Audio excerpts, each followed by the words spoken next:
जय राम प्रभु। हे मित्र बंधुओं, आज हम आपको भगवान की लीला और बेल पत्रों की महिमा दिखाते सुनाते हैं प्रभु। तो चलिए आप सब तैयार हो जाइए और देखिए, ये भगवान का त्रिशूल बेल पत्र है। सावन के महीना में आज आप साक्षात्कार बेल पत्रों में 12 ज्योतिर्लिंगों के दर्शन करेंगे। तो ध्यान देना बंधुओं, ये बेलपत्र है, त्रिशूल बेलपत्र। और वैसे प्रथम भगवान भोलेनाथ के 12 ज्योतिर्लिंगों में सोमनाथ ज्योतिर्लिंग हैं। इनका नाम पड़ता है सोमनाथ। तो ये बेलपत्र सुमति को प्रदान करने कराने वाले हैं, क्योंकि भैवन प्रीत न होए गुसाई, इसलिए ये अस्त्र शस्त्र बन जाते हैं। भगवान शिव शंकर के त्रिशूल बन जाते हैं और ये इतने शक्तिशाली हैं कि इससे सारे ब्रह्मांड की दुष्ट शक्तियां भयभीत बनी रहती हैं और वे सही काम करती रहती हैं और सुमति संसार में बनी रहती है। यही शास्त्रों का प्रमाण है प्रभु के सोमनाथ प्रभु नाम धराए, सोमनाथ प्रभु नाम धराए, सुमति रूप मंगल मन भाए, सुमति रूप। ये 12 ज्योतिर्लिंगों में दूसरे ज्योतिर्लिंग है प्रभु। अब आप देखिए, ये यहाँ से पत्ता चलता है और एक पत्ता में 2 पत्ता हो जाते हैं। ये देखो, पास में देखो, अच्छे दिखाना चाहिए, जूम कर लो। हाँ, तो ये 2 पत्ता बन जाती है। देखो, एक में 2, ये दूसरी। मल्लिकार्जुन आप कहाए, पर्वत पत्थर नाम धराए, पर्वत पत्थर। ये तीसरे ज्योतिर्लिंग भगवान महाकाल बन जाते हैं और बेलपत्रों में ये तीसरे ज्योतिर्लिंग है। ये यहाँ से बेलपत्र चलती हैं और इसमें 3 पत्ता बन जाते हैं, 1, 2 और 3। ये 3 पत्ता वाले बेलपत्र आप सभी ने देखिए और दर्शन भी किए हैं और भगवान की पूजन बंदन भी करते हैं। त्रिदलम त्रिगुणाकारम त्रिनेत्रम चित्रायुधम त्रिजन्म पाप संगारम हरेक बिल्वम शिवार्पणम। एक बिल्व पत्र से 3 जन्मों के पापों का नाश हो जाता है, ये गारंटी है वेद शास्त्रों की बंधु। तो ये तीसरे ज्योतिर्लिंग है। महाकाल प्रभु आप कहाए, महाकाल प्रभु आप कहाए, दुनिया के हृदय में समाये, दुनिया के। जे हृदय स्वर भगवान महाकाल बन करके समस्त संसार के हृदय में निवास करते हैं। चलिए बंधु, ये चौथे ज्योतिर्लिंग है। ये जहाँ से चल करके और ये 4 पत्ता बन जाते, 1, 2, 3 और 4। तुझे स्वास्थ्य का स्वरूप धारण कर लेते हैं। ओमकार प्रभु आप कहाए, ओमकार प्रभु आप कहाए, हर हृदय मंगल मुदुगाए, हर हृदय। ये 5वें ज्योतिर्लिंग है और इनका नाम पड़ता है वैद्यनाथ। इसमें 5 ही पत्ता है, 1, 2, 3, 4 और 5। 1, 2, 3, 4 और 5, 5 पत्ते वाले हैं और ये ज्योतिर्लिंग का नाम पड़ता है वैद्यनाथ। वैद्यनाथ प्रभु आप कहाए, नवज दे के प्रभु नवज दे के दबा रोग भगाए, नवज दे के। भगवान वैद्यनाथ बन जाते हैं और जो उनके भक्तजन होते हैं वो अगर कभी रोग दोष से प्रभावित हो जाते हैं तो वो वैद्य बन करके बैठे रहते हैं, डॉक्टर बन करके बैठे रहते हैं। आप जाइए डॉक्टर साहब के पास, अपनी नब्ज दिखाइए, अपनी जांचें कराइए और गोली दवा लीजिए और अपनी बीमारी को दूर भगाइए। इसलिए भगवान का नाम वैद्यनाथ पड़ जाता है और ये पंच विभाजित है, इसमें 5 पत्ता है। अब चलते हैं हम छठे ज्योतिर्लिंग के पास। देखो इसमें 6 पत्ता है बंधु, 1 2 3 4 5 और 6, ये छठे ज्योतिर्लिंग है। भीमा शंकर आप कहाए, प्रभु भीमा शंकर आप कहाए, आकाश से लेकर पाताल तक छाए, आकाश से लेकर पाताल में छाए। भगवान तीनों लोकों में व्याप्त हो जाते हैं और भीम शंकर के नाम से जाने जाते हैं। अब चलते हैं बंधु 7वें ज्योतिर्लिंग के पास। तो ये देखो, इस पत्ता को देखिए, ये सारी कथा हमें इन्हीं पत्ताओं से प्राप्त हुई है।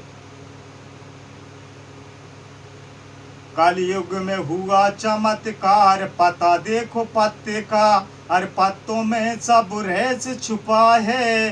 क्या है धर्म और क्या है कहानी, कहती पेड़ों की डार, पता देखो पत्ते का। तो इस पत्ते ने जो हमें बतलाया, क्या बतलाया बंधु? ये पत्ता है 7 मुखी, 1 2 3 4 5 6 और 1 जे 7। इस पत्ते में है 7 पत्ता और ये पत्ता है 7 मुखी। और बेल पत्रों में ये ज्योतिर्लिंग है 7वें नंबर का। और इस बेल पत्र से भगवान श्री रामचंद्र जी ने रामेश्वर महाकाल प्रभु पर पूजन बंधन करके भोलेनाथ को मनाया था।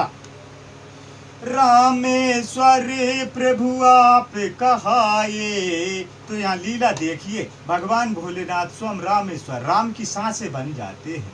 रामेश्वर प्रभु आप कहाए, रमण रूप रंगे, रमण रूप रंगे, जन जन में छाए, रमण रूप संगे।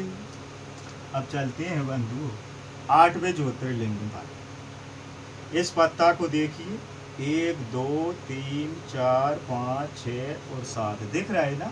अच्छे दिखा ना? ये 8 मुखी है, 8 मुखी, 8वें ज्योतिर्लिंग। इनका नाम पड़ता है नागेश्वर। नाग रूप प्रभु आप कहाए, नाग रूप प्रभु आप कहाए, विषधर कंठ हलाहल भाई, विषधर कंठ हलाहल भाई। हमारे भगवान विषधर बन करके और सारे संसार की बुराई रूपी जहर को अपने कंठ में दबा लेते हैं और नीलकंठ बन जाते हैं। अब चलते हैं हम प्रभु 9वें ज्योतिर्लिंग पर। इस बेलपत्र में 9 पत्ता है, 1 2 3 4 5 6 7 8 और 9 पत्ता है। इस बेलपत्र के नाम पड़ता है विश्वेश्वर। काशी में विश्वेश्वर भगवान के नाम से 9वें ज्योतिर्लिंग जाने जाते हैं।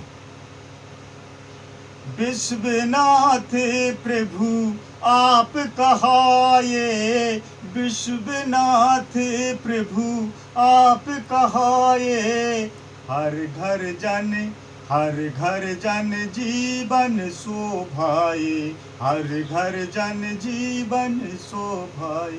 भगवान विश्वनाथ बन करके समस्त विश्व का भरण पोषण करते रहते हैं। अब चलते हैं हम बंधुओं 10वें ज्योतिर्लिंग में। इस पत्ता में देखिए क्या रचना है। इस पत्ता की रचना को देख लीजिए, इसमें 10 पत्ता है। यह 10 मुखी है, माना कि 1 2 3 4 5 6 7 8 9 और 1 जो 10। इस तरह से इसमें 10 पत्ता है और ये 10 मुखी है।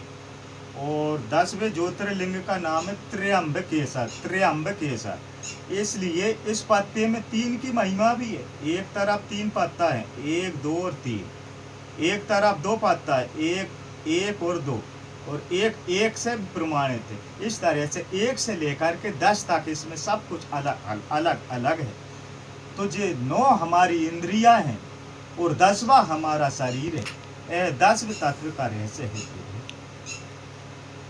त्र्यंबकेश्वर आप कहाए, तीनों लोकों में रमण रब भाए, तीनों लोकों में।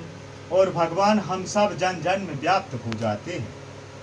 अब चलते हैं बंधुओं 11वें ज्योतिर्लिंग पर। इस पत्ता में 11 पत्ता है और अलग आकृति है। ये 10 की अलग है, 11 की अलग है और 9 की अलग है। इस तरह से ये अलग अलग बेलपत्र हैं। 1 2 3 4 5 6 7 8 9 10 और 11। इसमें 11 बेलपत्र है। ये 11 मुखी है और 11वें ज्योतिर्लिंग है।